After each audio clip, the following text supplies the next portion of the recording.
Sports Betting Brethren, hey, bring it up, and thanks for stopping by here at sportsbettinguniversity.com, where I'm Boyd, and we help beginner and struggling sports bettors learn the market analytics, the market tools, the analysis, and help them create a roadmap, sort of a blueprint, so that you have the edge and the ability to bet like a sharp, win more games, make money, rinse, repeat. So it's a lot more fun when you know what you're doing. And today we're going to talk about the psychology, betting psychology, and actually how we can join this with OddsJam. OddsJam.com is a site, a betting tool that we use. We'll talk to you more about that and kind of combining all this together so it makes a lot of sense and hopefully get you educated, get you elevated, and you have a lot better experience with this information. So sit back, relax, and we'll get into it next.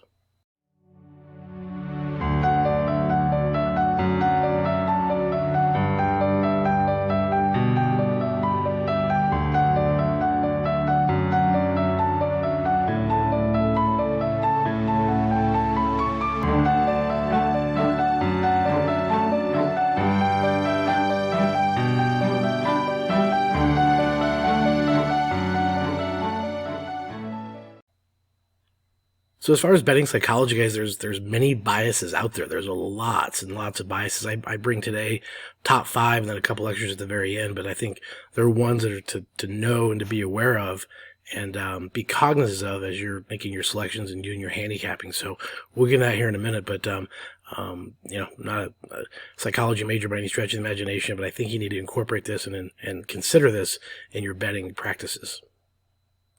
I'd say the first one that pretty noticeable out there is the over-influence authority bias. And this is a good example is when you have all the former athletes, former players, coaches, things like that are putting their 2 cents in. And although there's some valuable fundamental analysis and valuable information that they might have to offer, but the problem is what we do is predominantly based on market technical analysis and the movement of the market, and that's such a large ocean of information. So sometimes these influences of authority can be pretty minor and kind of offsetting if it's not matching up with some of the market indicators that we teach have. So it's one to be aware of and one to keep in mind as you listen to and watch all that wise information that's out there. Next one up here, we have the Pavlovian association. Well done it, right? And this is one of those, I guess a good example would be when you have a team that you just inevitably seem to get a loss every time you put a wager on them. My team's the Atlanta Braves. Every time I bet on the Braves, I get a loss. But this is one you just learn from your mistakes and try not to let that take advantage of your opportunities you have going forward. But something to consider and something to think about, just as you know the psychology behind it, it could be a block a little bit. So Pavlovian association fits that. So this next one, I suppose goes in with the mental health part of it, but you can't have a lot of stress and chemical biases as you're doing your capping. Who hasn't maybe had a few too many cocktails and placed a wager that they may want to take back? And so this is something to always consider too, is the state of mind. Are you fresh, less stressed? Are you making good decisions, good choices in your betting plan, your betting outline?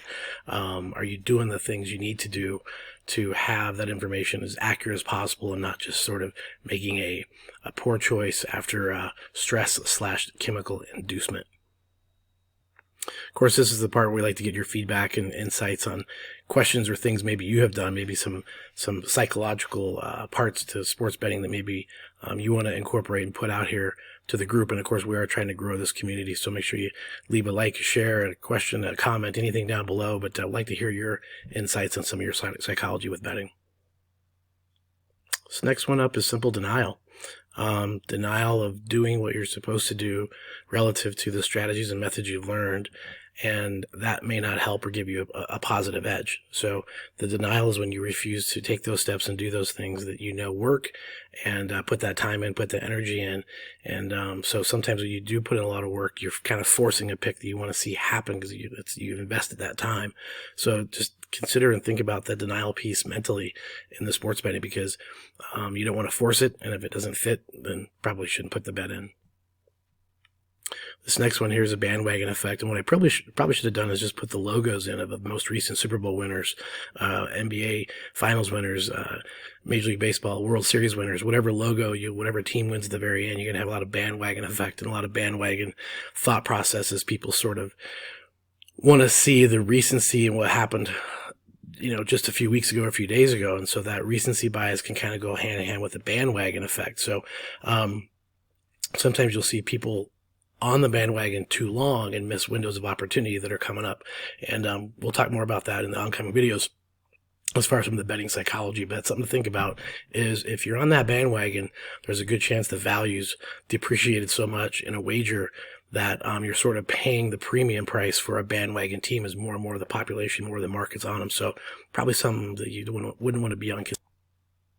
All right, guys, I'm going to kind of wrap it up these last three. First one here is just recency bias. And this happens so much in the NFL. And you'll see that teams typically have a bounce back or maybe a revenge type situation, maybe a letdown situation. There's a lot of recency bias and recency things that happened the previous week that you can incorporate in this week and the following one coming up. So if you kind of look at that 3-week window, last week, this week, next week, and stay within that window, that's going to be a lot better to keep you out of some recency biases that have absolutely no effect on things that, happened 3, 4, 5 years ago. Doesn't really matter. Next one here is FOMO. If you're missing out, just because you don't have a bet in the game, yeah, you're going to miss out on maybe a potential opportunity. But the psychology behind that is you don't have to play if you don't feel it's a good value edge and a good game. So don't worry about the FOMO.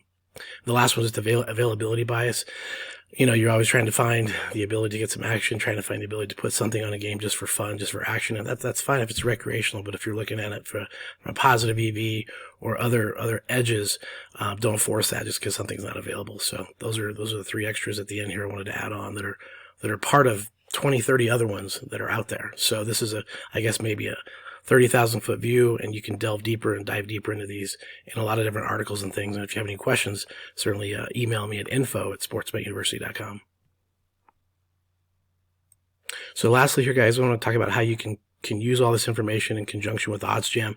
OddsJam, of course, is the top rated sports betting tool that we're highly happy to be a part of and endorse and talk about, because it's something that we see addressing the markets, addressing kind of where the edges are and finding those very specifically, telling you which sports book to go, what price to get it at, and a lot of good things coming out of the OddsJam. But, 3 things you can ask yourself here as you place a wager is, since it's market driven on the psychology biases is, who's moving the line, how's that moving, just things like that to keep in mind as far as some of the key numbers. Psychologically, some of these key numbers could be a big deal. And so just start to invoke that psychology into the use of your OddsJam for your betting plan and your investments. All right, guys, we're going to wrap it up. Hope you enjoyed that. Basically, do want to remind you to join us over on YouTube and Twitter. Lots of good information coming out of those locations. And also make sure if you got something out of this, make sure you hit that like button. Hopefully, this is kind of provoking thought and helping you get better as a sports bettor, get you elevated, get you educated, that kind of thing. So also join us on Twitter. Lots of good information coming out there. And we'll be back more sports betting videos to help you get the edge and win a lot more money.